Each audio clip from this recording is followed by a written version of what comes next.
महाराष्ट्र में उद्धव ठाकरे की सत्ता का अंत हुआ। उन्होंने स्वयं जाके अपना रेजिग्नेशन लेटर महाराष्ट्र के गवर्नर को सौंपा, जिसके बाद एकनाथ शिंदे महाराष्ट्र के नए सीएम बने और देवेंद्र फडणवीस को डिप्टी सीएम का पद मिला। अब यहाँ पे कुछ लोग बोल रहे हैं कि उद्धव ठाकरे का अंत उनके कर्मों का फल है, उनके कर्मों की वजह से उनका अंत हुआ, उनकी सत्ता चली गई। और कुछ लोग बोल रहे हैं संजय राउत की वजह से उद्धव ठाकरे की सत्ता हाथ से गई, उनकी कुर्सी हाथ से गई, जो बहुत हद तक सही है, क्योंकि संजय राउत एक वो व्यक्ति रहे हैं जिन्होंने बहुत सारी कॉन्ट्रोवर्सीज की, बहुत सारे बयान दिए जो देश की जनता को अच्छे नहीं लगे, उनको पसंद नहीं आए। और इसी के ऊपर सोहम भाई ने भी एक ट्वीट करके कहा कि संजय धृतराष्ट्र के साथ भी था और संजय उद्धव ठाकरे के साथ भी है। जो धर्म के विरुद्ध जाएगा उसका अंत बुरा ही होगा। एक्चुअल में बात क्लियर दिख गई यहाँ पे, क्योंकि ये उद्धव ठाकरे अपने राज में हनुमान चालीसा के विरुद्ध चले गए। इन्होंने कातिलों को, क्रिमिनल्स को बहुत संरक्षण दिया। इन्होंने खूब अपने राज में गुंडागर्दी की और किसी को भी चैन से रहने नहीं दिया। इन्हीं के राज में पालघर में साधुओं की हत्या हो जाती है। इन्हीं के राज में एक चोर, क्रिमिनल, मर्डरर व्यक्ति को मिनिस्टर्स के दबाव में वापस ले आया जाता है। इन्हीं के सरकार में अर्नब गोस्वामी पे झूठी एफआईआर होती है टीआरपी मामले में।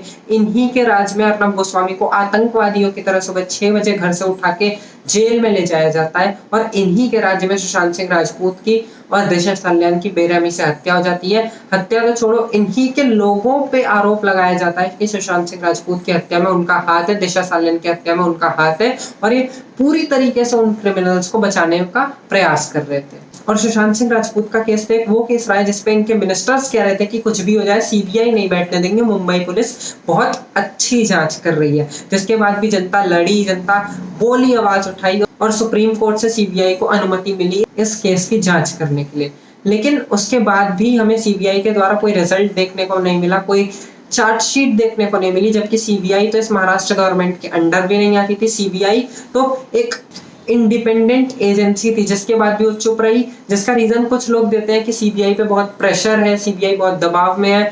तो इससे जनता का क्या लेना देना। एक्चुअल में अगर आप सीबीआई एक एजेंसी है तो ये प्रेशर से डील करना, ये सारी काम करना, दबाव को सह के भी केस को आगे ले जाना और न्याय देना उसका काम है। अब सीबीआई ये नहीं बोल सकती कि मेरे ऊपर प्रेशर है इसलिए मैं देश की जनता को या किसी व्यक्ति को न्याय नहीं दूंगी। ये सीबीआई का काम नहीं है। सीबीआई का काम है प्रेशर से डील करे, जो भी आरोपी है उसको पकड़े, जो भी गुनहगार है उसको सजा दिलवाए कोर्ट से। लेकिन अब जो ये वाला भी रीजन था कि सीबीआई पे बहुत प्रेशर है, ये भी यहाँ पे फेल हो गया।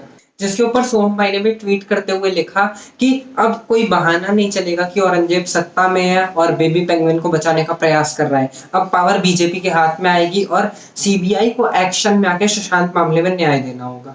और ये जो सीबीआई का बहाना था कि हम अगर केस के बारे में कुछ जानकारी दे देंगे तो केस प्रभावित हो जाएगा, ये वाला भी अब चीज नहीं चलेगा, क्योंकि केस जो प्रभावित कर सकते थे वो लोग अब पावर में नहीं है, वो लोग अब महाराष्ट्र की सत्ता में नहीं बैठे हैं। और एक्चुअल में भी अगर आप यही कहना चाह रहे हो कि केस प्रभावित हो जाएगा तो आप कोर्ट में तो जाके जानकारी दे सकते हो, सुप्रीम कोर्ट में तो जाके बता सकते हो, या सुप्रीम कोर्ट तो इनसे रिपोर्ट मांग सकता है कि आपने केस में अब तक किया क्या है। लेकिन ये वो भी चीज नहीं कर रहे हैं, लोग कुछ नहीं कर रहे।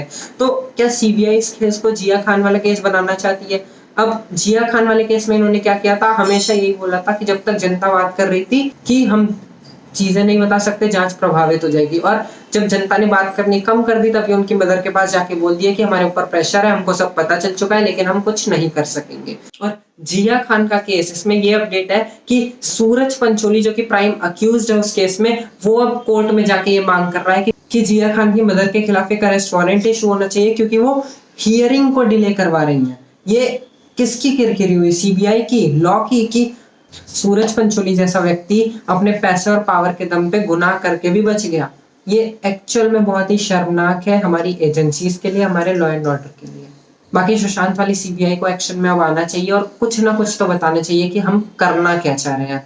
बाकी उद्धव ठाकरे के राज में जिन जिन लोगों के साथ भी अन्याय हुआ है उन्हें न्याय मिलना चाहिए। और अब महाराष्ट्र में जो सत्ता आ रही है, जो सरकार आ रही है, उसमें अच्छे लोग होने चाहिए, कोई करप्ट लोग नहीं होने चाहिए। बाकी मुझे उम्मीद है कि आप लोगों को ये वीडियो पसंद आया होगा। अगर पसंद आया हो तो इस वीडियो को लाइक कर दीजिएगा, चैनल को सब्सक्राइब कर दीजिएगा और वीडियो को शेयर कर दीजिएगा। इस वीडियो में इतना ही है।